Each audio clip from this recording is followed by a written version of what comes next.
Salut à tous les gars, on se retrouve pour une nouvelle vidéo. Donc aujourd'hui on se retrouve sur un petit moteur. Donc on va se retrouver sur un 190 Zonshine de soupape. C'est pas moi, hein, c'est un ami à moi qui me l'a passé. Qu'est-ce qu'on doit lui faire? Une révision tout simplement, il n'y a pas de préparation, il n'y a rien, c'est simplement une révision. On va lui changer piston complet, piston segment et joint queue de soupape. Pourquoi? Parce que c'est un moteur qui a quand même des heures. Je sais plus combien il a d'heures. Je veux pas te dire de conneries, mais il a des heures. Et le proprio lui en met plein la gueule aussi. Vraiment, il est pas tendre. Donc on va lui faire une révision, histoire qu'il reparte bien. Et qu'il puisse continuer à s'amuser. Le moteur n'a pas de problème, enfin normalement. La dernière nouvelle est roulée. Je ne l'ai pas démonté encore, je sais pas l'état du cylindre, mais... Donc là on démonte, culasse, etc. Puis on fait joindre queue de soupape et changement de piston. On va voir dans les taxis. Donc je vais te montrer vite fait. Donc voilà le moteur, donc 190 Zonshine de soupape, démarrage électrique, donc ils sont vraiment pas terribles, mais lui il a supprimé le système de démarrage, il s'en sert pas, il a démarré au kick. Sinon le moteur en lui-même est fiable, c'est un 190 de soupape et pas un 4, ne pas confondre avec le Daytona 4 soupape qui n'a rien à voir. Le Daytona 4 soupape est beaucoup plus puissant que le Zonshine de soupape. Attention, il marche très bien ce moteur là, mais le Daytona 4 soupape fonctionne mieux, c'est normal. Mais sinon c'est une bonne alternative, il est fiable, il tient bien dans le temps et puis il est moins cher surtout. Moi j'aime pas les démarrages électriques, mais après lui il s'en fout. Donc allez, c'est parti. Donc là on va enlever le couvre-culasse, après on va enlever la culasse, après on va enlever le cylindre et puis voilà. Bon allez, c'est parti. Donc là j'ai enlevé le couvre-culasse, tu vois, il est là. Donc je vois déjà qu'il y a un peu de vis qui a été un peu mangé, ils ont mis une vis de 10 ou une vis de 8. Bon, bah, ça c'est pas mon moteur, donc j'y touche pas. Là j'ai calé au point Moreau, donc c'est à dire que j'ai enlevé les caches parce que celui-là c'est un allumage à brin d'huile. L'allumage il baigne dans le carter avec le démarreur. Enfin bref, tu m'as compris. Donc je me suis calé au repère T, c'est pareil comme une 250. J'ai aligné les repères, tout est ok. Donc là je peux ouvrir, je peux venir déculassant, enlever ma chaîne de distri, etc. Je te montre. Donc voilà, là tu vois. Je suis venu, hop, tu vois ou tu vois pas, je sais pas, toi montrer. Donc mon repère T, aligné. Là, aligné. T'as même pas besoin pour le démonter, mais je le fais quand même. Et là, je vais venir virer mon tendeur de distri tout de suite. Pour détendre la chaîne. Ensuite, je vais venir dévisser les deux vis à laine. Et je vais pouvoir virer, du coup, ma... Je suis désolé, tu m'as compris quoi, ma couronne, donc c'est la chaîne qui passe, et après je peux revenir déculasser. Allez, c'est parti. Donc voilà, donc là j'ai enlevé la couronne de distri, j'ai enlevé le décompresseur, forcément, t'inquiète pas, je t'expliquerai comment le remettre. Là je vais dévisser les deux vis ici, à l'intérieur. Maintenant je vais venir dévisser ici, ici, ici, ici, et on va pouvoir tirer la culasse, tout simplement. Allez, on y va. Donc on en est là, une fois que tu as tout enlevé, tu tires ta culasse. Donc là, bah tu vois, t'as rien, là t'as un tendeur, là t'as le deuxième patin en bas. Maintenant on va venir enlever le cylindre. Donc pour enlever le cylindre, bah, c'est pas compliqué, tu tapotes, s'il est un peu collé, tu tapotes avec un petit maillet doucement, un maillet, pas un marteau, et il va se décoller tout seul. Et après tu tires tout doucement. Bon, nous revoilà, donc le cylindre il est démonté, piston aussi. Donc le piston, bon c'est de l'usure, il n'y a rien de... Voilà. C'est de l'usure, ça c'est un traitement spécial, bon il est usé mais il est pas maltraité. Bon les segments sont un peu les segments sont un peu usés, mais c'est normal, il a des heures. Je veux dire, il y a rien d'anormal quoi. Le cylindre. Le cylindre est propre, franchement il est propre. Il est pas rayé, il n'y a pas 50 000 marques d'usure. Là tu vois qu'il est usé quand même là.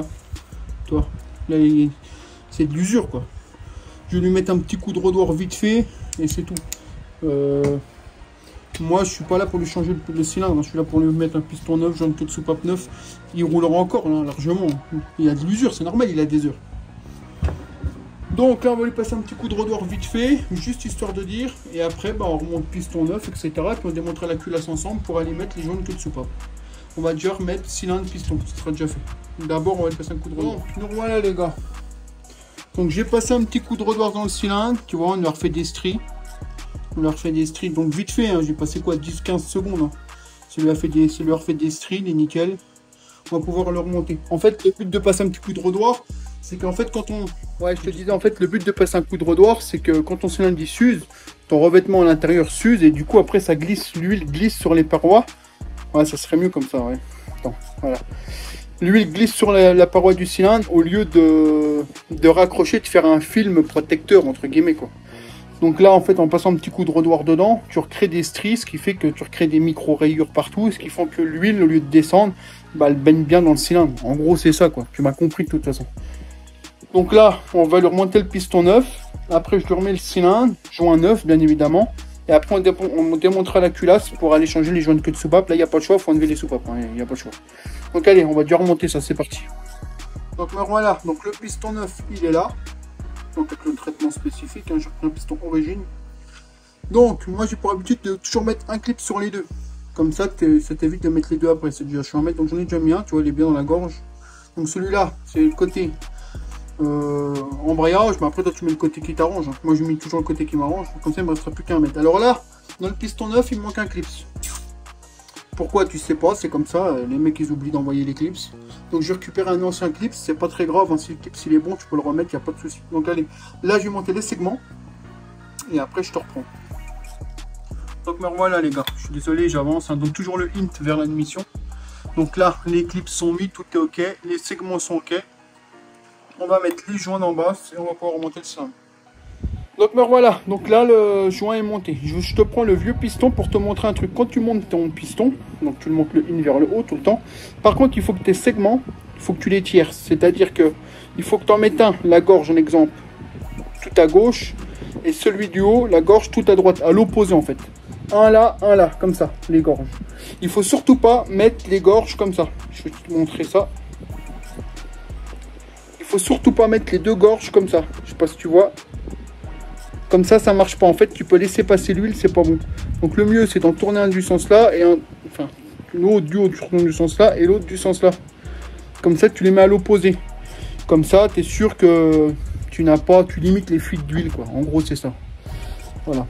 Donc maintenant, je vais remonter le cylindre. Donc nous revoilà les copains. Donc là, joint neuf, piston monté, on a remis le guide chaîne. On est ok. Maintenant, je laisse le moteur de côté, je vais m'attaquer à la culasse. Donc me voilà les gars. Donc moi, je vais aller changer mes joints de queue de soupape. Donc pour ce faire, tu viens de dévisser cette petite vis là. Tu vois, elle a déjà mal la gueule, mais j'ai réussi à l'avoir.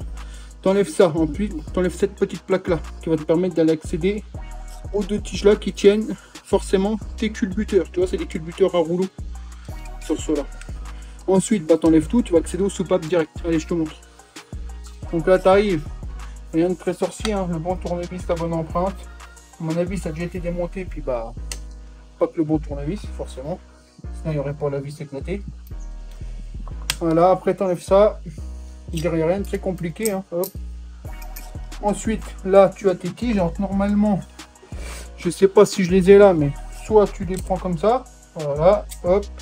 Moi, je les mélange pas, tu vois. Hop, je sais que celle-là, donc tu as ta cale qui va là, ici. Hop. Celle-là. C'est celle-là. Moi je les mélange pas. Il faut surtout pas parce que tu as une usure. Et ben voilà, tu as une usure. Hop.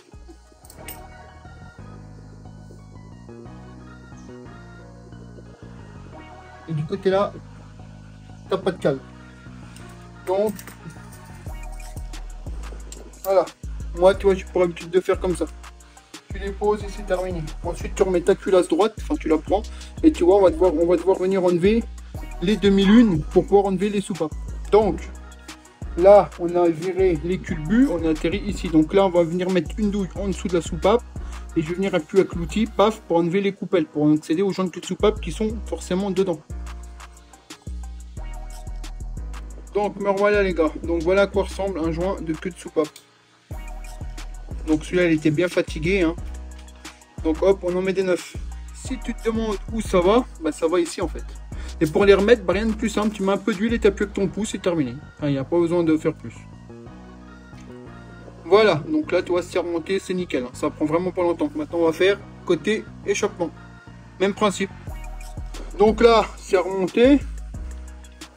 Hop, je faut pas te prendre avec moi. Donc, je suis désolé, j'ai le téléphone qui est en charge. Donc maintenant on va venir remonter tout, hein, les culbus. Alors là ici il y a une cale, tu vois là, t'as une bordure, enfin là t'as un... J'arrive pas à parler, ça m'énerve. Donc là t'as un décrochement et là t'as rien. Donc en fait ici il y a une cale, c'est ce que je te montrais tout à l'heure. C'est ce culbuteur là que cette cale là en fait. Tu vois, c'est pour combler. Donc bah on remonte comme c'était. Donc voilà, donc comme je t'expliquais tout à l'heure, la cale elle va bien ici, tu vois. Elle va ici. Et quand tu remets tes tiges, tu mets bien tes tiges comme ça, bien droite. Parce qu'après, quand tu vas venir remettre ta plaque, elle vient comme ça, ta plaque, et ça évite que tes tiges se barrent toutes seules. Tout simplement, c'est une sécurité. Bon, allez, on continue. Je vais lui vérifier ses soupapes et après, on la remonte. Donc, les soupapes sont faites. Hein, je l'ai mis comme d'hab. 005, 007. C'est ce que j'ai toujours mis sur ce moteur-là. Ça va très bien. Après, peut-être que toi, tu mets autre chose. Donc là on remonte le joint de culasse, moi j'ai pour habitude de l'huiler un peu, il y en a qui le font, d'autres non, après ça c'est... Chacun fait comme il veut, moi je le fais. Donc comme ça, tu peux pas te tromper de toute façon, si tu te trompes tu peux pas le mettre. Donc voilà, hop. Terminé, il y est. Donc me demande pas où il est. Ne me demande pas où il est le pion de centrage. Il a déjà dû être démonté parce que bah je l'ai pas. Donc bah je l'ai pas. Si je l'ai pas, je peux pas le mettre. C'est pas compliqué. Normalement il y en a un, on est bien d'accord. Il y en a un ici là. Toi il y en a bien un, il est là. Moi je pensais qu'il y en avait deux. Bon bah après bah hein, t'es discipliné. Hein. T'arrives, tu prends ta culasse, clac. J'ai déjà réglé mes soupapes, tout est ok. Je sais que je suis au point moro parce que mon piston il est au plus haut. Donc bah là c'est tout bête. Hein. T'arrives, tu chopes ta chaîne. Là, tu fais passer tes patins. Là, tu ressors parce que tu fais une con. Voilà, hop, tu fais passer tes patins, tu envoies ta culasse et c'est terminé. Ensuite, tu viens remettre tes rondelles cuivre, les 4. Là, il y en avait déjà 2. Tu remets les 2 là, tu viens un tout petit peu visser. Après, tu remets tes 2 vis ici, tu visses et tu serres au couple. Moi, je mets 1,4 kg. Il y en a qui vont dire 1,5 kg, 1,2 kg. Moi, je mets 1,4 kg. Donc, allez, c'est parti. Donc là, on a remonté la couronne de distri. Et j'ai remis le décompresseur. Maintenant ça s'appelle ton tendeur du distri. Quand tu veux le remettre, tu vois, quand tu le démontes, il est comme ça. Quand tu veux le remettre, il faut pas le remettre en force comme ça. Hein. Il faut que tu enlèves la vis au-dessus avec le ressort. Ensuite, là, tu as un petit bouton, tu appuies, hop, il rentre. Après, tu viens le remettre dans le moteur, tu vois, hop, tu le revisses. Je vais te montrer. Voilà, je vais essayer de zoomer un peu, histoire que tu vois un peu ce que je fais. Voilà, donc tu le revisses. Tout tranquillement avec la douille de 8, je ne sais pas s'envoler où qu'on voit. Douille de 8.